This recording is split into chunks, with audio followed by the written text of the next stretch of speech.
Professor Nitea thusoi tu na kan ria kang ke ni chu video kan siam pon a mi poi soi lo chi a hlim om lampang chi a happy lampang chi in video kan siamang pon ni se ka soi ma sak du chu be different, be unique, be exclusive, stay away from drugs, alcohol and tobacco ti hi ni zuk le muam le zu le drugs de lo hian hring nu ni hlim takin man theya khovel po hi du tokin a chen theya a party theya rui lo he lo in a picnic the kha kha ka thalai puite kan cha du cheu ani ole tu da kan react chanang a video quality hi a thawak lawa kan react thawang pu chairman kan ZPM General Headquarters President และkan elected OB เตรำตานาก็ถอปุยเตและลุงรวลปุยเตอินสวายินจีบายกันบุกเจวะกุมที่กัลตาคานเฮมิมุนะ ZPM Party ล้มลุกกันนี่เอพริลนี่สอมปริยัดสร้างนิสมนิปันหิขานี่เวนฮีกุมที่เละนี่สอมปันหินะเจียอันนี้กุมนี้ชูงากระตนเสียดกระไดเสียดหันเชร์เวทโปกระดูสูวางินเวนักทุสอยตัวที่ชูอัทุมาฮิอาจันเวเดวทออันนี้ไม่เทนี่อังไงโนมังล้มลูกกันนี่โดนคานกันหูตูเต้นทุสอยตัวเรียนเราอินบัวใส่เวรอันตีก็ได้ไงเรารำ political field ก็ลูดเวดอนตาจุนีตีอินก็เทนจงสอร์คอมินก็อินบวชใส่เวค่ะอันนี้มิลลมลูนัวทูกันสยาเวนังบกยันกันมาเกมไรมินตินเวรานรานะทูกันหันสวยซาวากันโปรแกรมกันหันมังซาวากันทุสวยเตค่ะ YouTube กันอัพโหลดหลายลำอะไรนี่โฟนคอลกระดงทิ้งกลางกิลฟังสังจังอินลุงพุนเลียนะจังเตชิมละมาจังเตขทังละมาจังเต็นก็โฟนนัมเบอร์เราในเตคานมิลรอนโฟนเวลมาขายนังนี่อังZPM ไม่รอนลูทีกันผูรผาสดไหมปาร์ตี้เมมเบอร์ตะเกนมิรันซอมเวแต่พอกันเบสใส่ผาเฮียละนี่ที่เต้นโฟนกระดงก็เรียกว่าเราหลังจูเฮZPM ปาร์ตี้ก็รอนลูกคานสุมเล่ไปรอนลูปุยตัวกันไหนเราอามาเราจะโฟนคอลกันตรงเนี่ยว่าเกยมานี่รอนลูเวอวางมีดังอินผูรผานานั้นเรามั่งเวอันนี้จวนปาที่เฮียนซุ่มเล่ไปลูปุยตัวในเราไม่ละหน่วยนี่หน่วยทุ่มเวลเฮซูกันลูปุยเวเตโปอันยังตีค่ะไงตัวนามินในตีระขัดขานเรียกว่าอารมณ์เวเวียวันนี้ที่จวนโฟนคอลก็โดนหน้าจวนอีทุสวยก็การหันง่ายขาอัดสักครบไหมที่เตกันต้องเลเซละอันนี้เอ็มโดนมีเลที่จงอินเกมาทุสวยเวขาไว้นี่ไว้ทุ่มยูทูบประจังคันกันทีกันง่ายขาเวเลยก็เราสวยเชวักเราก็ที่มานี่เลยมานี่ค่ะอินอัพอินติพูดค่ะกระตุ้มเฉาตานี่ตุนมาจวนมีปุยมาทุสอยเตมีเดียอินเตอร์วิวเตมีรอนติทินบอกกระดูง่ายเราก็เหวี่ยวทินอันนี้มารอจูเฮดีย political field กันหันลูตากะจวนกัน policy เตมีปุยฮิบเทตูร์ซงกันสอร์เตเราง่ายตาเกยมานี่เลยเกยมานี่พอมีปุยมินดูเทนันตีนกันอินสอร์ về te po angai ta ama ro chu mela mi angin puak kan ti box si lo wa nu pui te mel chuan tur chu ni se i ati dan dan la oma giấy thầy gãy đàm lâu in zoom chu ti rualin lom om ve deu chu hetia thu kan soya comment vel da kan siar hian film star ra wang ve ti hi chon nei ve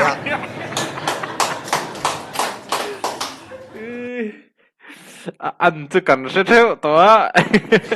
mi hian lo hian kanui ru ver zela ni attention ka hodo ne mo te ka hotel lo ka lom veng ani trong kamala eng te wal kan ni big si lawa thu kan han soi ve a atul nei min nang ching sia kan han ti ve lau thin khania karin ai dain politics a hianin thu soi thiam ni hi alo ngai ti hi tun nuai hianin ka hret chuak ve ni lom om ve le deu chu ka thu soi youtuber ten min react sak thina ka lo ngai khave thina ni chuta chuan tun tuma mp in khan campaign na thing sul khia le sai tuala ka thu soi te kha han reacta abi takin hang youtube channel nei tu just Hmar dan le fry le call bomb min lo severeng ani hi a sai chuak tlat mai te khan min han react sak kha ania kan lo ngai khave a lom om ve deu chu a zei lo dani a zei ti te khan min ron comment ania lom om ve deu sin khatiang awang khan min ti phura kan han ti va chau ve zela voin po hi pusia man miron phona longoi ro senior tam takan oma ke ni in rol na chi ni ve lowang a ti in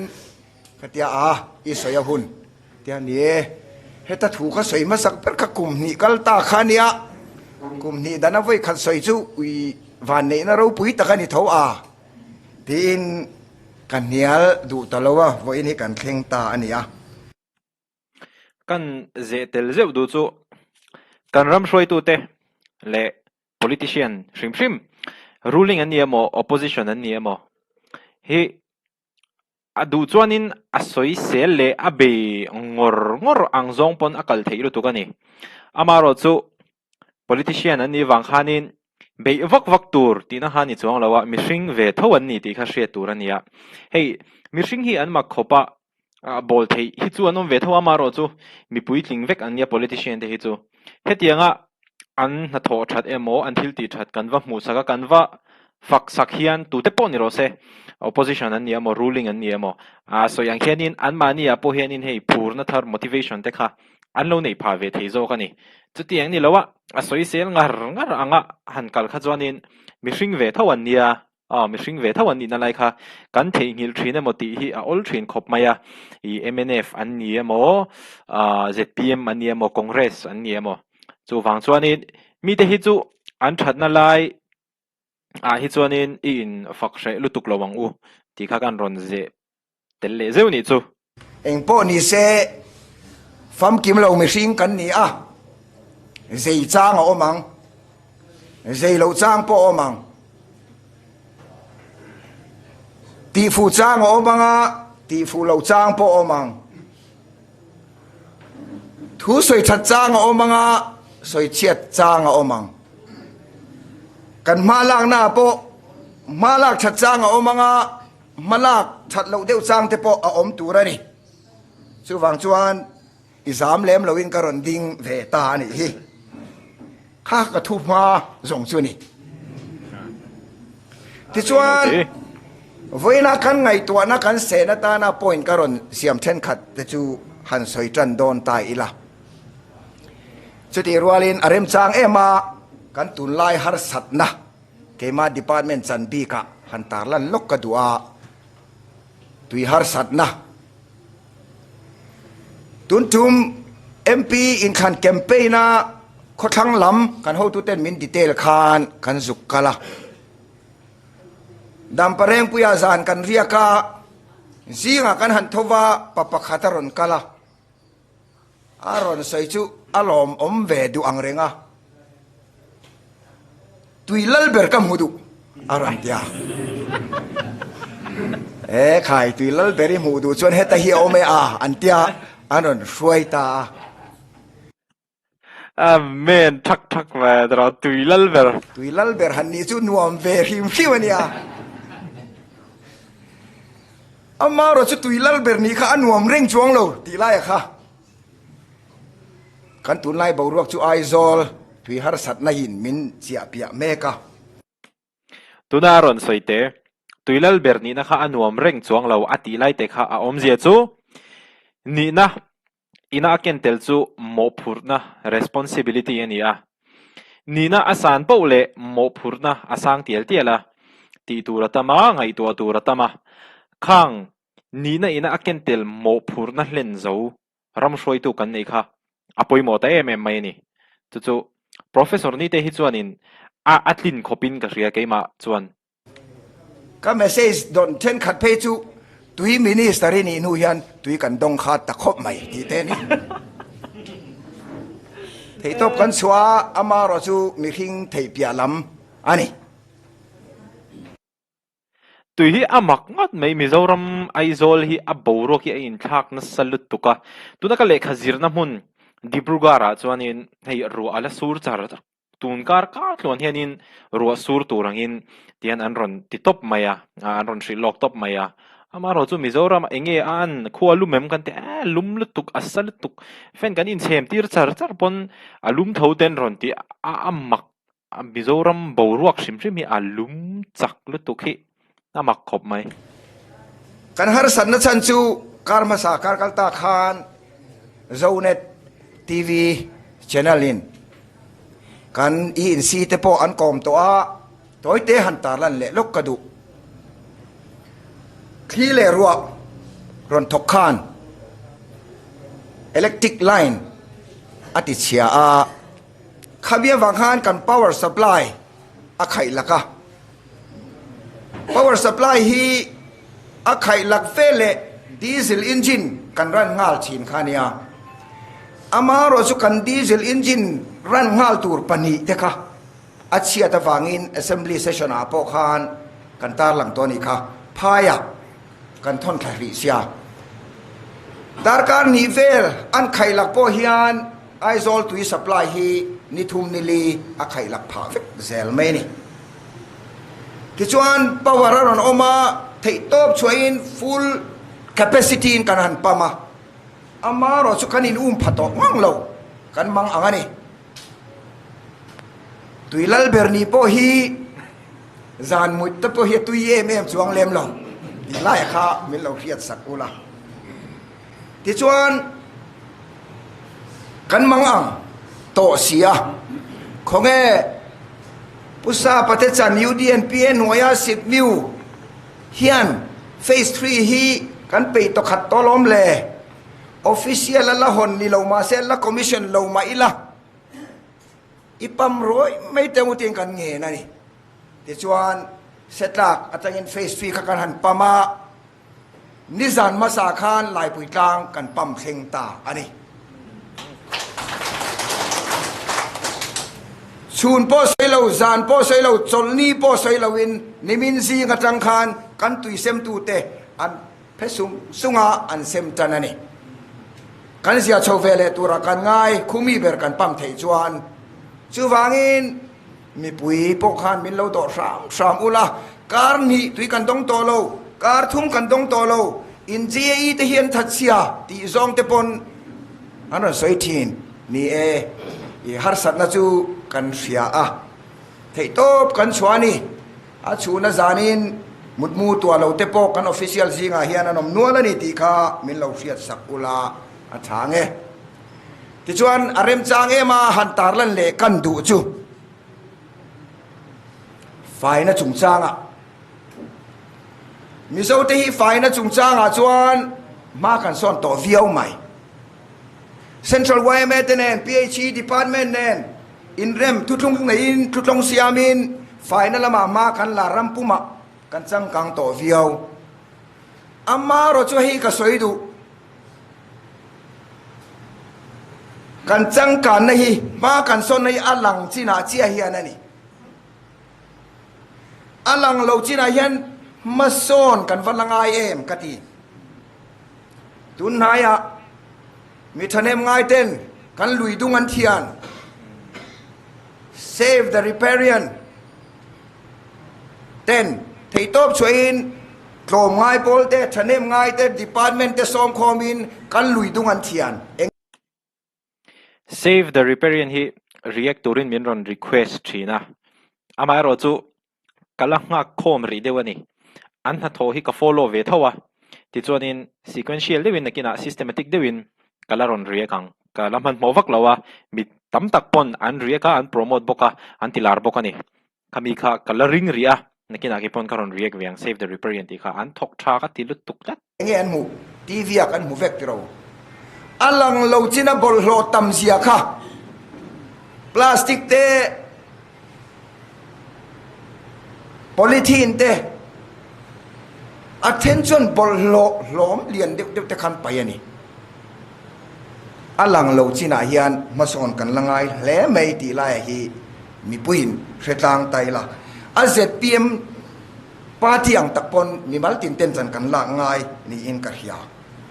tunin rin ni kalta khan ke ni tan sang kan chol ni ani a project save tlong le riparian ti te clean lung le ti te phd department te le lmc te chang hovin pial khen an thian le ni kha mi thanem ngai ten khatia thei to pan chua lain ke ni chuan kan lo ti ve the ka chu bol hlo pai lo kha ni mai chu ti lai te chu mi pui hian thanem ngai in zoram nuam siam tur chuan kan tui tlana te ran thi te kan pai mai chuan ke mani in le tho ani sia trong kam moi lo wan yang mo ka ti dewa mani le mani hi chu kan in ti lum deu chu ni hi a ka ti khati zong khan khir ta ila in ti lum lo teng u dia kha in ti lum lo teng u apoi mo kha kha kora kan pai zong zong hi khuta chonga luang thave ka tu chuan pam chole kan lo in le a ek thi te di han luang thave ka ni di han thave ka ni khuta chonga a rom pam chole lo in a ta thale a rom pam chole di khan ni na kol char char mai ni se ngai na om lo khatia ni chuan chu wang chuan in min hmu lo wanga kora etia thileina noi han pai thileina kor han pai zeu te kha mo khang teng te kha ching lo ila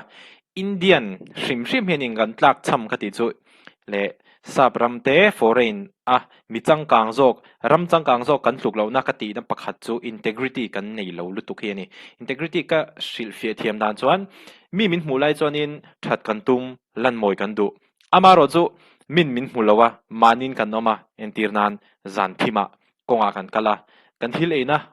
sprite kan lo in ta ni kan sprite in zona a bottle kha pai top lui kora kha khu ta luang tha khatiang kha ni mai integrity kan nei lo zia chumo min hmu lo awanga mi min hmu laia moi taka kan om ang khanin mi min hmu lo lai po khanin thianghlim takin felfai takin om turani tikha kan ron zep telle zeu du ni chu chuan ka thupu ya ka lu tran tawang karel ruwa experience kum ni chung kan nei atang hian karel ruwa ka ngai to rau thin chu ta chuan karel ruwa lo lang chu hei hi ni pakhat chu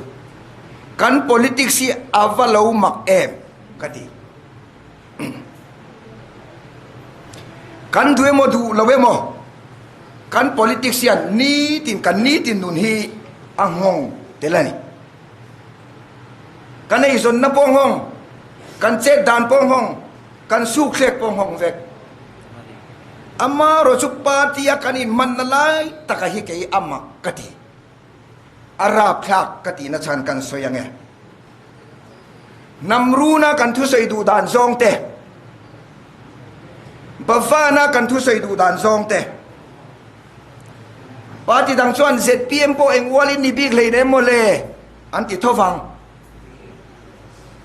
kan thu soi dan zong han khir hian keini politics a dai fiat la nei thui vak lo tan chuan ip choi na tur hi atamani tuna aron soi kha midang kariek peilo na chan pakhat ani thin zeb lawa chuan mi hianin nga tinge ZPM che i riek khimin ti thina han ngai to ve tamai mai ula social media YouTube ani emo Instagram ani emo YouTube le Instagram a hen ani zol bik party lian pathum ganama congress MNF le ZPM chu the active ber chu ZPM hin ni chu wan chonin riek tur atama riek anuam boka an thu soi hi riek anuam hrim party dang ai chuan e ZPM riek anuam bera aduta congress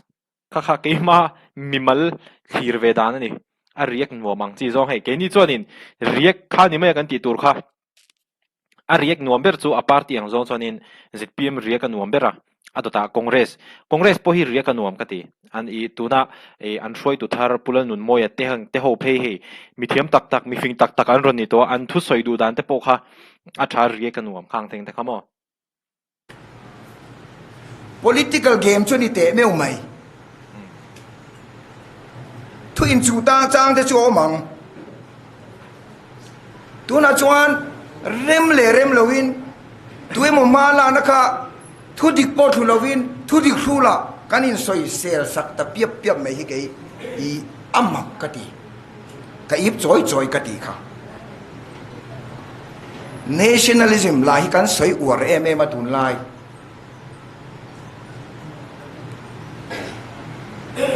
cái chú kan thil soi du zong le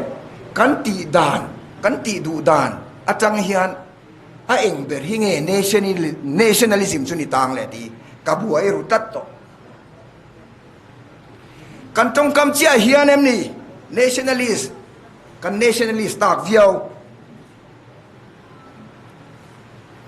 kan thil ti le che zia atang hian ani romi nationalism chu kan lan ti rang ti hi ke karil ruaom Tunlai kan tong kam siat kareru tinuam lo tu pakhat chu doi zep ti tong kam hi ani politics in beinania kan tiliam mei thei amaro chu ke ma hian hei chu o kati deu ZPM kania ZPM CM akhon mek wanga lana kanilo hei hi zona ka siam du ramri hung chung chang nationalism kan soi don ani chuan tu CM lain nge ramri hung ka kan pass tu sarkar ange tu CM lain nge ramri hung le free movement regime du lo na tu tenge pass ti lai khani enge nationalism tu nge doi sep ti lai kha kari ruwa chon a om kadu thu sam pe chon kadu dan tak pe chon kan minister lo ni to te hian political kalphung hi dik tak hi min ko mu se ma min fuai se kadu thi amma ro cho am minister lo ni to lei te hian adike mo dik lo mo thulowin mi be ngar hi min zir tir chuan ke ni ang tan chuan kan ma hun hi athim hle in ka sia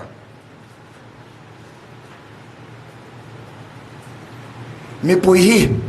kan a to lo kan thu soite kan che zia atang hian min judge vector chu wagin minister lo ni to eng ang po ni la kan thu soi kan lo ti do na minister kan ilai ka thil ti atang ten min judge vec in soi that ngai lo chu wangin politics a hian thu in chu aom chon kanin beyang kanin nialang amma ro chu adik chinemo acha chinai chuan kanin khlop turin de don lo mi party chen na tura va be char hi ke chu politics ama katina lai ani takhenin ka zeptel vele du karon riek vele lockdown ki lai te ki apui mo ka tia ngai dan hi ai nang don lo shim shima chung ko khat a member cheu po hi an ngai dan hi ai nang mi lo ni chu wang chuan in Mizoram anwai tel kan oma chu wang chuan in ngai dan pakhat introm kha har tur de wani ngai dan sang cheu kan nei anga thlir dan pom dan hriat thiam dan kha chi sang kan nei don ani chu wang chuan in ka ngai dan hi adik ber kha ati theilowa enga po hian thudik ompo ni se i mi then khatin thudik kha an chananga then khat chuan in adik lo de te pon chananga no khatiang hanin ngai dan kha ai nang theilo hrim hrim ani hei apoimo katilu toka YouTuber zi ngai hianin mi pakhat hianin angai dan a hriat dan a thil thir dan mo a news dona tangin video ron siam ta se kha a video ron siam a khanin e YouTuber dang te khanin kha angai dan kal deuh hlek mo a thil thir dan ni lo deuh ang khanin thil kha an ron soile khanin e hei han in be chiam meite mimal le mimal inti mol pho hre mi alo Tunlai YouTuber khami YouTube channel en kol tu nutling patling ni to boxi mi ti mol pho hre lo an reputation vel eng ma harm hre mi alo khatiang ang kha an lo tam to lu tu ka Mizoram hianin amak hi ka ti lu tu ka patling puin YouTube channel en kola comment section i hate comments he ke ka reply vak ngai lo ka reply pon ni thak de ka reply thina patling puin YouTube channel en kola a channel a video pakata hate comments a oma hate comments emo ama ngai dan ni lo deuh angin thilan ron hrila imo lutuk chuti khati ang khanin alo comment le alo nial hrin ani mania po pakhat ka mu fuwa patling puin ya ma phei chu a makhi ka tilu tu ka sarkar thara hian beise na hi avasang e o kati sarkar kan han siama kalphung thar mi pui sarkar zuar kan ya wangin mi puin beise na sang tang nen min khira sarkar na tok te pon beise na an nei sang ani Tunlai party pakhat district thalai ten thuchuan siama ser chief district chin chu konga tha a lunglei district chu chung chu huam chung chu konga chele ti kha aron tar langa hei kan pom sotilam aizol ten zol lunglei road kal chin chuan kan hre theu amai ro chu hei lai te hi min hel lai chu ni min hel tu chu ni ZPM sarkar in chimlam mi puite angai sak lo zia ti lang chiang le ti lai te hi le lam zong takat thir chuan min bei se ya sang le alomom le ti the ni amma ro chu ZPM sarkar in chimlam angai tha le ngai tha lo turin khaing zane kan sarkar le ti hi ka zona ni sarkar na khan changa budget luin kan kala budget thar ZPM budget hi April ni khata changin khat po la thing lo kan mang chana chim lam chu ZPM sarkar yan min ngai tha ti hi chu em akati dewani amaro chu min ngai ti mang beise na asan wanga ngai tai la along lam po ni a min chau tu a po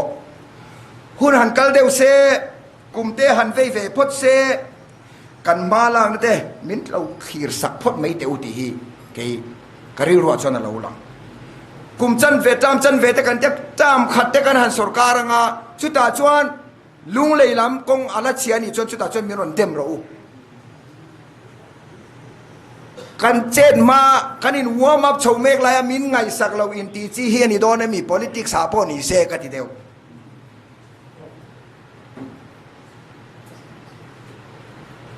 a point pakhata ka lu liang ka point a headline a chon mamol hir ka ti ve ni kan soi fiang e mamol hir ti kha hatian ho tu te du sang na zara le pathian du sang na zara minister office te kan han lu avea campaign ten kan han sin chuaka official ten kan han sin chuaka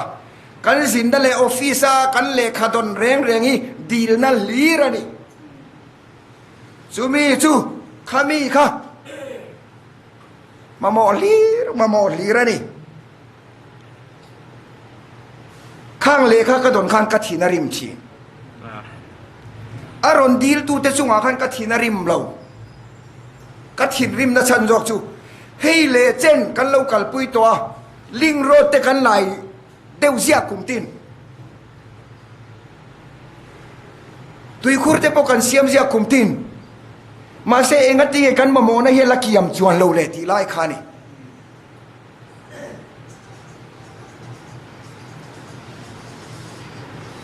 thin rim na om tak chu ni ve ne o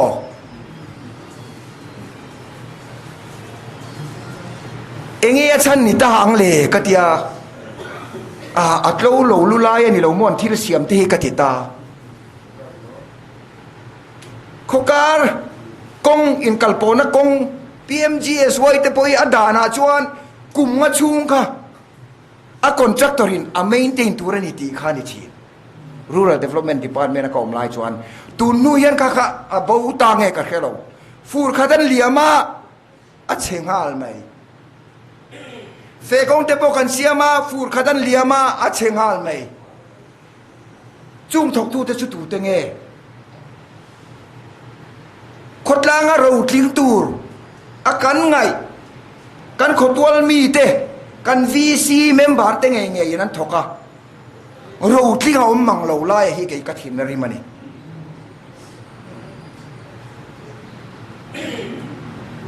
kan nationalism hi he nga te na lang tur ni long mi ka ti so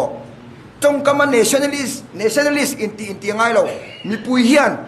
kan na to min khe tur ni nationalism chu heta hian na lang tur ni lo mi ti hi karir ro a om he tatani ke chu atlo thei lo lu tu khi apoi ka ti siam than ngai nam to lo sumaliam to amma ro chu tu na kan hun man tura hian ZPM sarkara chuan kan na hi atlo turani kan VC te nge yanan han thoka chede wan han chuate chu ke chu in VC te kha wa vo khep ro ti hi ka chak ni kan khotwal mi te nan thoka ani dan tur ni phalo kha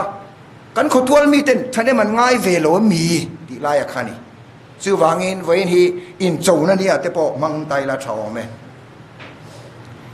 ka point pakhat le chu ZPM sarkara chon kan na hi thaturani ti lai te hi ni kan malang na athatok lawa omani chuan min minute sai se ro se kan in en le tanga kan siam thaturani positive criticism til chajok du awanga in soi se hi chu kan pom thiam vek ka chu dik khop mai thil thazok du awanga in soi se hi chu tu te po hian in kan pom thiam aril ru puitling pa ngai chin chon kan pom thiam amaro chu thu dik frula thu dik chan ve khatiang deuh rewa in be khatiang kha chu ange yom ZPM sarkara chuan tender ani emo departmental ani emo kan na hi thaturani departmental kan tia party mi le sa te khoi la ya mo lo in lo ve rem chang om chon kan siam sakang tu party nge siam sak lo om tu na yan departmental in te in party wa ka ten thoti ron ti hi enga ma ka ngai lo frank khop mai tun ke achan chu mani apu wana le pulian minga zet ke bai kar khanin RTI mangin department sang open restricted le departmental chung chang kha an riek ani khata khanin departmental works kha department train khata departmental works kha lo om nuala khami chung chang kha an rieka play chun zom phatang lai kina ka soi belang an lo ti to fe kani tho theyom jang kan thokanga ma ro chon na kha thaturani hetilai amin ron thlir su tunge thok ti kharon thlir su azo huna ron thlir mai ro ti hi kai ka chona ni kabial chung experience toite kan share du loka MLA fan an hukoi kan changa claim ala oma chu min han pechua ka kan party unita kan han sem ve a nan thokani rual lunga noi thumin than mual kong an siama thanak mi ron thona avalom em ka ti in thok chelu tuk ti chi ni lo reng ka in chuang lu tuk kha ka in chuang ti me ka tho po ni chuang lo wa ka in chuang lu tuk kha ka thon darani hei hi noi thuman tho hian ve te u ka tia in chuan na thamani ti chuan a coming soi zel lo vila nakina in du zo min zon mai ula thazo kang a khopa khata ka MLA fan atangin nan thoka kong an lai tur za dan hisab kha ale thumin zulaya mole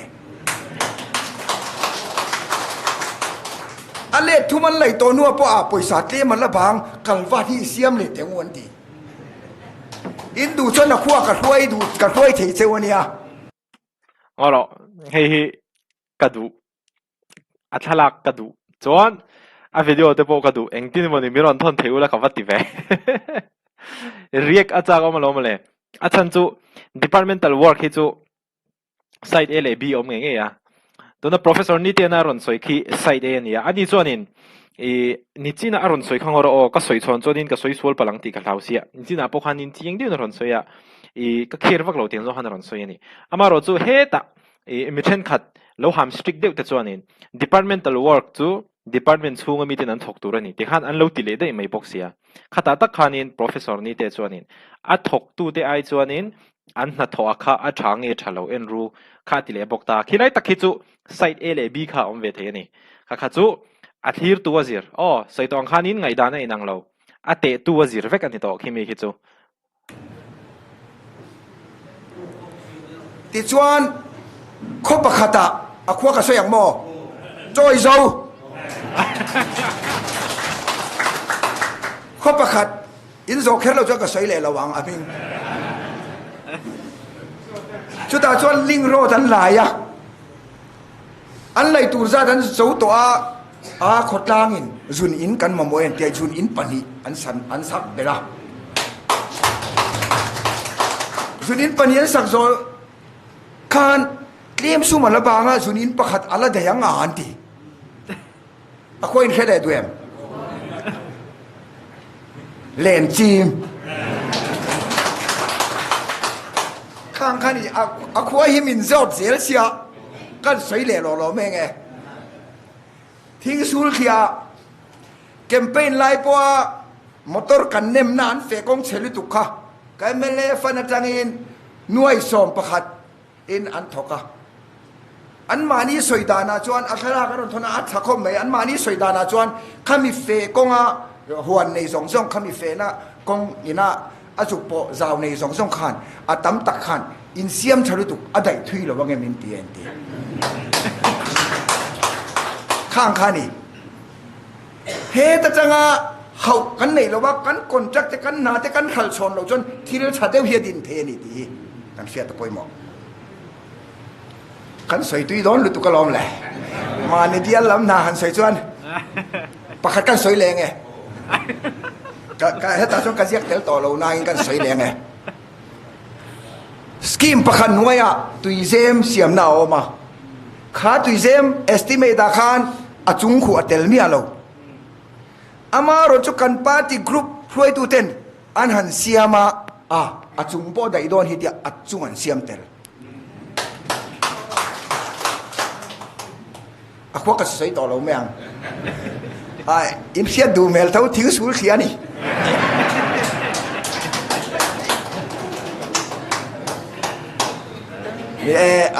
kan sei don chon sei tu ra tamanga ama ro chu hun chep tak tak kara ron kal khom kan ni a top khar toi la thang thu sei te po hi kan sei lo kan tin an nuam chho ve riau to nia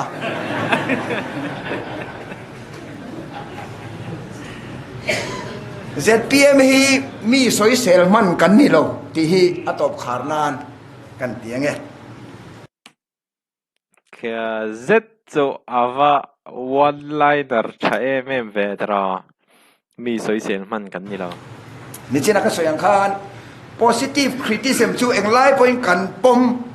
กันอินเอ็นเลตังอาอัจฉริยะกันอินเฮเรมมาอย่างจุดที่รัวลินสวยเซลนั่นนะซงกันมาลานาตีบาลาตุมซิมซิมามีปุยริรูหวยก่อยตุมามินสวยเซลนะฮิจูเองามากันง่ายตัวนี่เรากันกัลเมียเมียงเดียข้ากันอินจ่าดูเลยกันอินเงินดูด้านนี้เสอชางเงสุดที่รัวลิน ZPM จวนมีฮีอันนั้นส่งอินอิสวยเซลวังอุทอปุยไอโซมังอุZPM ฮีมีปุยเบสเซสุรการอันนี้สุรการน่ะตกเตปนาเบสเซน่ะสร้างตักอันนี้น่ะปาร์ตี้อันนี้อินคันเลวน่ะจวนแคมเปญน่ะพวกกสวยที ZPM ฮีกันเอาล่างกันติลวันนี้ชวนการอนแคมเปญงามต่อระวังกติกับเบียละชวนจู่บางจุกันหาจังเห็นมินคีรูละกุมงาชูงกันมาลางนะจังโหวตนะกันมินง่ายนี่เจ้าวินมินโหวตตัวเนี่ยกติสุดอย่างชวน ZPM ฮีกัลอิตุมเทวังอุเตเอ็นขนาดนี้ส้มอันนี้ZPM ฟูลเซลโรเซกลอเม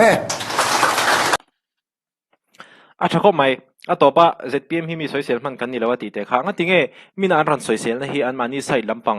อินสวยเฟียนะมออันรันตีชัวล็อกชินเราเลยก็เราตีริรุชีนะที่ข้านี่นะเจียงวิวไม่สวยเสียนั่นนะจงฮัตโซเองตันมาอันเราไงเราเนี่ยอันกัลดานเรากัลมบปะดิจินะนัทโออันรันสวยค่ะอัทลักเวลมูจากผมคบไม่ที่ฮะกันเบลเล่ช้ามังวิดีโออะไรกันอินหูเล่เท่าตัวเดียว